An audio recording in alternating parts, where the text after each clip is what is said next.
Salut à tous! Aujourd'hui je vous retrouve dans une nouvelle vidéo après au moins 2 mois d'absence dont je suis vraiment désolée.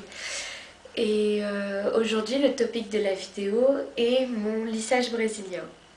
Donc pour celles qui suivent à peu près sur Twitter, tout ça, vous savez que la semaine dernière j'ai fait un lissage brésilien accompagné d'un défrisage pour commencer.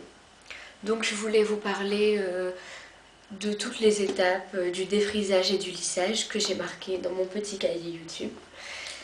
Et, euh, et donc pour celles qui ont des appréhensions, des a priori, etc., vous expliquer comment ça se passe, tout ça. Donc voilà. Alors, j'ai fait mon lissage il y a 1 semaine et demie. Et je m'attendais pas à certaines choses. Mon téléphone qui sonne, bravo. Je m'attendais pas à certaines choses. Je l'ai déjà fait il y a 2 ans, donc en 2012. Et j'étais à l'époque en première. J'avais fait un défrisage puis un lissage brésilien qui était plutôt doux à l'époque. Et donc aujourd'hui, ça a un petit peu changé. Donc ma coiffeuse est venue à domicile. Et tout d'abord, l'ensemble se passe en 10 étapes. Donc je vais vous faire un petit détail des 10 étapes pour vous expliquer comment ça se passe.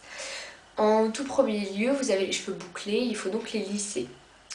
Donc faire un brushing ou les plaques, ce que vous voulez. Puis ensuite, il faut poser un produit défrisant pendant 20 minutes qui s'appelle produit lissant. Ensuite, il faut rincer ce produit et en poser un deuxième pendant 10 minutes qui s'appelle un neutralisant. Donc là, déjà, ça fait à peu près donc une demi-heure pour les poses, plus après sur chaque étape de cheveux, la pose, etc. Ça fait à peu près 45 minutes à 1 heure. Donc là, on rince et le défrisage est terminé. Donc non, il n'y a pas d'étape de ouf à faire. Le défrisage est terminé. Ensuite, on pose un shampoing pendant 10 minutes. Ce qui est vraiment bizarre parce que d'habitude un shampoing on le met et on rince.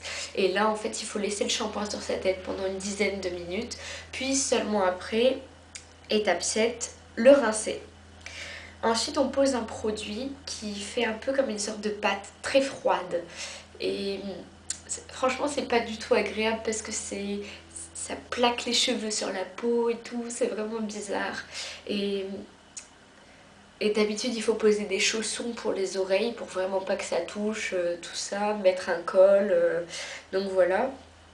Et ensuite avec le produit sur les cheveux, il faut faire un brushing.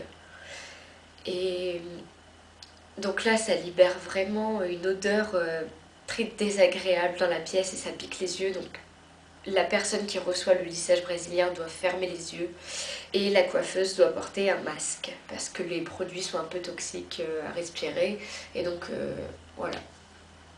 Et ensuite on passe les plaques pour que les cheveux soient vraiment très lisses.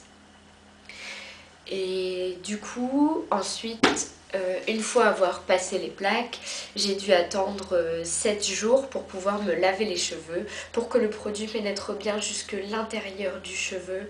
Et pendant la semaine, je repassais les plaques un petit peu, une fois ou deux, vite fait.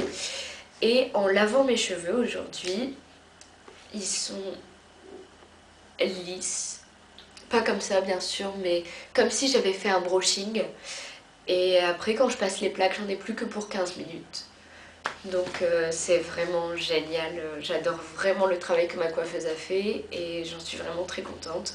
Je pense que je recommencerai d'ici 6 mois, 6-8 mois peut-être, parce que faut vraiment pas faire ça très souvent pour les cheveux, sinon ça les épuise vraiment.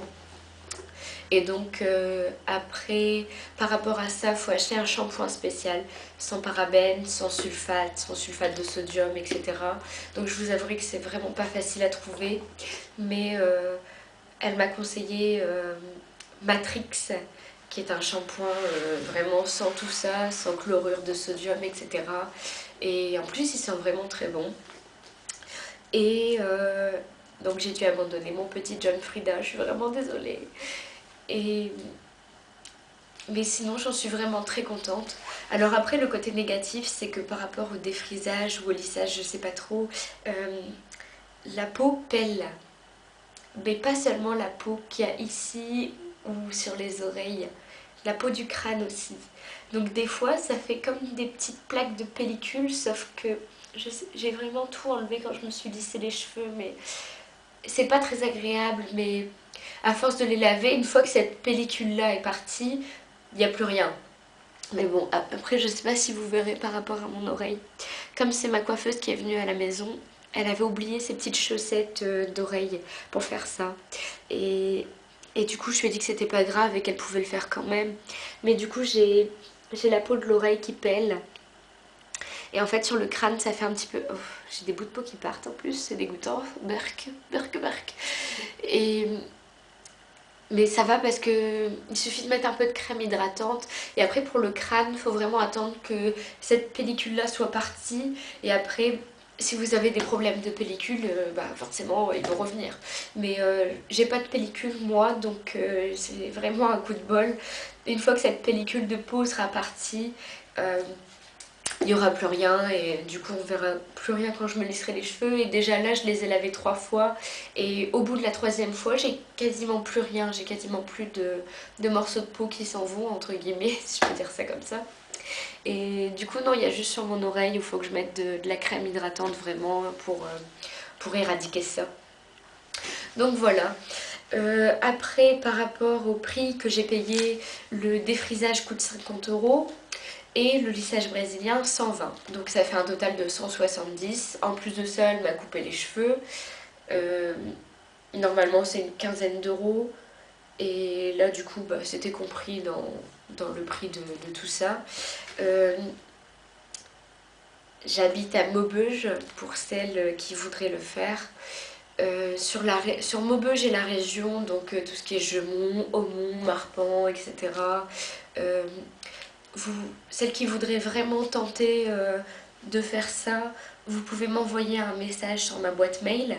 Donc l'adresse sera dans la barre d'infos, vous en faites pas pour ça. Et, euh, et dans ce cas-là, si vous avez d'autres questions, etc., pareil, laissez-moi un commentaire. Et dans ce cas-là, je vous recontacte par la suite. Celles qui veulent m'envoyer un email pour avoir les coordonnées, il n'y a vraiment pas de souci. Euh, je contacterai ma coiffeuse pour savoir si je peux laisser son numéro, etc. Sinon, vous me contactez, moi je l'appelle pour savoir si elle est disponible. Et dans ce cas-là, je vous laisse une date par exemple.